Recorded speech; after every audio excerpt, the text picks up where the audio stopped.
আমাকে মানুষ উপেক্ষা করবে, আমার গায়ে ময়লা পানি ফেলবে, যতক্ষণ না পর্যন্ত আমার উপরে শারীরিক বড় করে আঘাত করবে। দেখেন এখানে 3.5 লাখ ভোটার, সবাই কি আমাকে পছন্দ করবে? এটা কোনো কথা?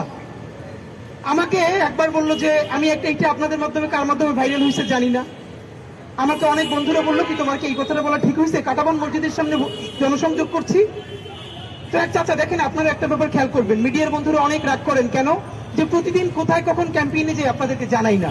আপনাদের প্রতি আবারও সরি বলি। দেখেন আপনারা থাকলে তো আমাদের জন্য অত্যন্ত আনন্দের যে আপনাদের মাধ্যমে প্রচার হবে, কিন্তু মুশকিলটা হলো আমরা না এই প্রচারণার বাইরে গিয়ে একদম সিকিউরিটি গার্ড আঙ্কেলের সাথে 5তলা 7তলা বারান্দায় দাঁড়িয়ে যে আন্টি আমাদেরকে হাদি বলে ডাক দেয়, আমরা তার সাথে 1-to-1 কথা বলতে চাই। এই জন্য আপনারা দেখবেন আমরা যখন যাই আমাদের টিমে 8-10 জনের বেশি কেউ থাকে না, এবং তাও আমি যখন কোন একটা স্কুলের সামনে, কলেজের সামনে বা মসজিদের সামনে দাঁড়াই, দেখবেন আমার দুই পাশে কেউ থাকে না, ওই কর্নারে একজন, ওই কর্নারে একজন। এই যে আমরা এখানে একটু প্রচারণা করলে কিছু তো ডিস্টার্ব মানুষের হবেই। আমাদের এবারে সব থেকে বড় পলিসি হলো মানুষকে কত কম বিরক্ত করে, কত কম ডিস্টার্ব করে ইলেকশন ক্যাম্পেইন করা যায়। আলহামদুলিল্লাহ এটা আমরা এস্টাবলিশ করে ফেলেছি। শত শত মানুষ দেখেছি ফেসবুকে পোস্ট দিয়েছে যে মানুষকে কত কম বিরক্ত করে ইলেকশন ক্যাম্পেইন করা যায়, এটা একটা নজির স্থাপন আমরা করছি। এই যে দেখুন আমি একা দাঁড়াই থাকি, আমার পাশে 5 জন দাঁড়ায় না কেন? আমার পাশে আরো 5 জন দাঁড়ালে আমি ঠিক যে রিক্সাওয়ালা, সবজিওয়ালা, বিশ্ববিদ্যালয়ের শিক্ষক, আমার বাসার আন্টি, তার একান্ত কথাটা শুনতে চাই।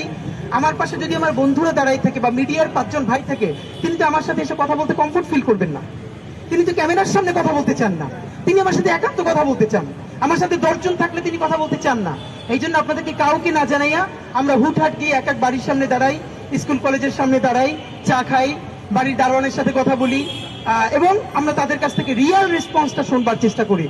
আপনারা নিশ্চয়ই মিডিয়া বন্ধুরা দেখেছেন এরকম কয়েকটা ব্যাপার ঘটেছে। শাহজাহানপুরে সেদিনকে আমরা হেঁটে আসছি, বাড়ির 5তলা থেকে এক আন্টি হাত বাড়াইয়া যে আন্টি হাতি দাঁড়াও এইটা বলে দাঁড় করে তিনি তার বাচ্চাকে পাঠাইছেন আমাদেরকে জন্য খাবার দিয়া, এবং ফোন নিয়ে পাঠাইছেন যে ওর ছবি তুলে আনো তোমার সাথে গিয়া।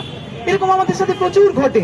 এখন যদি আমাদের সাথে মিডিয়ার ভাইরা থাকে, আমার সাথে 50 জন 100 জন যায়, ওই আন্টি তো আমাকে হাদি বলে ডাক দিতে স্বাচ্ছন্দ্য বোধ করবে না। তো আমাকে এখন সব থেকে 2টা কথা শুনি, এটা আপনাদেরকে বলি। প্রথমত যেটা একটু লেস ইম্পর্টেন্ট, এটা আগে বলি যে অনেক আমাদের এইবারের যে গত 2 মাস ধরে রাস্তায় আছে, এটা সব থেকে বড় আমাদের ইম্প্যাক্ট হলো, আমরা আগে ভাবতাম কি যে তরুণরাই আমাদের সব থেকে বড় শক্তি, তারা আমাকে সব থেকে বেশি চেনে, আমাদেরকে ভালোবাসে। বিশ্বাস করেন আমরা অবাক হয়েছি, আমরা যখন রাস্তায় নামলাম 55, 60, 65 বছরের আঙ্কেলরা তারা এইভাবে আমাদেরকে কানেক্ট করবেন, এসে জড়ায় ধরবেন, মাথায় হাত রেখে দোয়া করবেন, আসার পথে আমাদের জন্য রিক্সা ভাড়া দিয়ে দিবেন, খাবার কিনে দিবেন, এইটা আমরা চিন্তাও করি নাই। এবং এইটা তারা ফিডব্যাকটা বলে যে তোমার কোনো টকশো মিস করি না, তোমার কোনো বক্তব্য মিস করি না। এই ব্যাপারটা খেয়াল করলাম। এর মানে হলো এই যে একটা বিরাট জনগোষ্ঠী, এইটা আমাদের আগে ওরকম করে আমরা জানতাম না যে তরুণদের বাইরেও এরকম মুরব্বীরা আমাদেরকে এত বেশি ভালোবাসেন। আমাদেরকে সব থেকে বেশি ভালোবাসেন বাসায় বসে আন্টিরা এবং আমাদের বোনেরা। মানে আমরা অবাক করবার মতো যে তার নিজের বাচ্চারে কোনোদিন একা ছাড়ে না, কিন্তু সে খাবার পাঠিয়ে, খাবার রান্না করে আমাদের জন্য যখন পাঠায়, এটা আমাদেরকে কি পরিমাণ আপ্লুত করে। আমি আমার বাসার আপুরা, আমার আন্টিরা সবার কাছে বলি, বিশ্বাস করেন আপনাদের সাথে হয়তো অত দেখা করার সুযোগ হয় না, কিন্তু আমরাও ফিল করি আমার মা, আমার বোন আমাকে নিয়ে, আমার টিমকে নিয়ে যেরকম বাসায় বসে চিন্তা করে, দোয়া করে। আপনারাও আপনার সন্তানের সাথে দোয়া করার সময় আমাদের দোয়াও করেন, এটা আমরা টের পাই। আপনারা আমাদের সালাম জানবেন। তো একটা ব্যাপার হলো যে আমরা এই যে আমাদেরকে সবাই বলে তোমাকে টিভিতে দেখেছি, টক শোতে দেখেছি, এই কথাটা এবার ভাঙতে চাই। প্রায় 3.5 লক্ষ ভোটার আমাদের ঢাকা 8-এ। 3 মাস ধরে ফজর থেকে শুরু করে রাত 10টা পর্যন্ত বিভিন্ন অলিতে গলিতে যাচ্ছি। আপনারা জানেন সেদিনকেও বলেছি যে সেদিনকে ইস্টার্ন প্লাসে হাঁটছিলাম, মানে একটা দোকানেও আমরা অন্য কাউকে পাঠাই না, নিজেরা যাওয়ার চেষ্টা করি। তো হাঁটতে হাঁটতে পা ফুলে গেছে, পরে জুতো খুলে জাবের হাতে জুতো নিচ্ছে, তারপরও হাঁটছিলাম। মানে আমাদের এখন একটাই কথা যে আল্লাহ যদি বাঁচাই রাখে, মানে হয়তো কাজ করতে করতে মরে যাব, আল্লাহ যদ্দুর হাত রেখে, আর বাঁচাই রাখলে আমরা চেষ্টা করব নির্বাচনের আগের দিন পর্যন্ত 3.5 লক্ষ ভোটারের সর্বোচ্চ সংখ্যকের কাছে ফিজিক্যালি গিয়ে একবার না কয়েকবার দেখা করতে। আর যেন নির্বাচনের দিন শুনতে না হয় যে তোমার টিভিতে দেখছি, এবার সরাসরি দেখলাম। এই যে গত 2 মাস ধরে যারা সরাসরি দেখছে তারা তো আর বলবে না তোমার টিভিতে দেখছি। আমরা চাই টিভির পর্দা থেকে এবার আমরা তাদের সামনে চোখের পর্দায় আসতে চাই।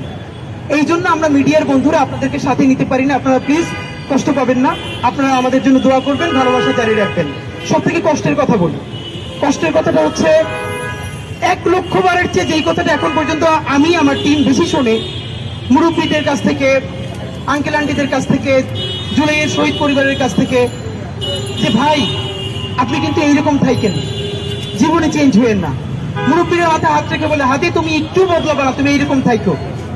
আপনারা হয়তো অনেকে মনে করতে পারেন যেটা আমাদের জন্য ভীষণ আনন্দের, কিন্তু আপনি কি চিন্তা করে দেখছেন যে এইটা খুব বেশি আনন্দের না। ঐতিহাসিক একটা জুলাই গণ অভ্যুত্থান হলো, গত 100 বছরে জুলাইয়ের মতো একটা ঐতিহাসিক গণ অভ্যুত্থান আমাদের এই জমিনে হয় নাই।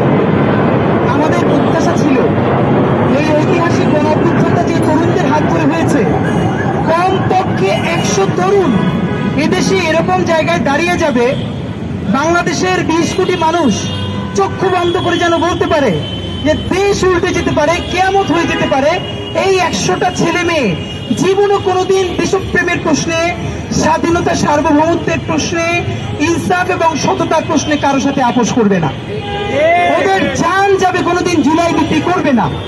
ওরা ওদের শত্রুর সাথেও কোনোদিন জুলুম করবে না।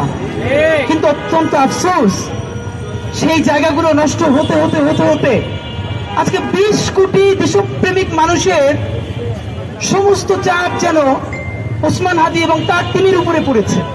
আজকে ভাবেন, আজকে যদি আমি 100 ওসমান হাদি থাকতো, তাহলে আমরা 100 জনই 100 ইস্যু নিয়ে কথা বললে জাতীয় পর্যায়ে ইম্প্যাক্ট তৈরি হতো। ভাই আমি এবং আমাদের টিম, এত ছোট দেশে এত বড় বেশি জনগণ, কতদিন প্রতিদিন ইস্যু তৈরি হয়, মানুষ কষ্ট পায়, প্রবাসীদের নিয়ে কোনোদিন কথা বলতে পারি না, তারা এত কষ্টে আছে। আমরা চাইলেও তো সেই ইস্যুগুলো প্রতিদিন সামনে আনতে পারবো না, আমাদের তো লিমিটেশন আছে। আজকে যদি আমাদের অনেকগুলো ওসমান হাদি থাকতো, অনেকগুলো ইনকিলাব মঞ্চ থাকতো, এক একজন এক একটা ইস্যু নিয়ে কথা বলতো, সবগুলো জাতীয় ইস্যু হতো এবং সমাধানের দিকে যেত। তা আপনাদেরকে বলি, এটা আমাদের জন্য নিশ্চয় আনন্দের না যে 56,000 বর্গ মাইলের এই তাওহীদের জমিনে বিশ্বাস করবার মতো মাত্র হাতে গোনে 5-10টা ছেলে মেয়ে থাকবে। কেন? এবার আমাদের লড়াই, আমরা যেন পরবর্তী বাংলাদেশের জন্য যে সাংস্কৃতিক বিপ্লবটা করতে চাই, আপনি বিএনপি করেন, জামাত ইসলামী করেন, এনসিপি করেন, আপনি যেই দলই করেন না কেন, আপনি ইউএসএ থাকেন, কানাডা থাকেন, সফটওয়্যার ইঞ্জিনিয়ার হন, সাহিত্যিক হন, কবি হন, আপনি যে ইনপুটটা দেবেন সেটা ঘুরে ফিরে বাংলাদেশের পক্ষে যেতে হবে। আপনার মননে, মগজে, ভাবনায়, চিন্তায়, সমস্ততে, রাজনীতিতে যেই জিনিসটা বারবার প্রতিধ্বনি হবে, সেটি হলো বাংলাদেশ এবং বাংলাদেশ একটা স্বাধীন সার্বভৌম সীমান্ত।